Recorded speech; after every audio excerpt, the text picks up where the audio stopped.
Good morning guys. Ayan, magluluto tayo ng bangus stick. Ito yung bangus stick natin guys. Ayan. Dinirito na natin yan at saka isa tayo ng bawang sibuyas. Ayan. At saka nilagyan natin ng tuyo. Pinuluan muna natin yan. Yung ating tuyo. Maglagay na tayo ng kalamansi. Ayan, yung kalamansi natin. Pinigyan na natin ito guys. Ilalagay na rin natin. At saka maglagay na rin tayo ng kaunting suka. Ay, sorry, yung sugar pala.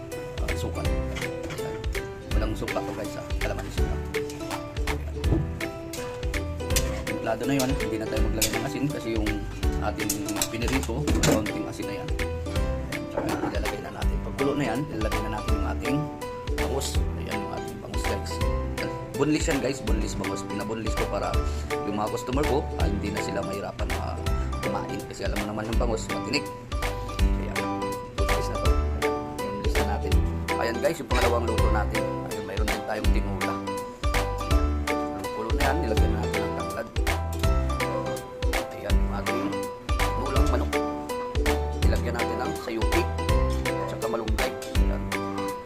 Mas lalong masarap yung ating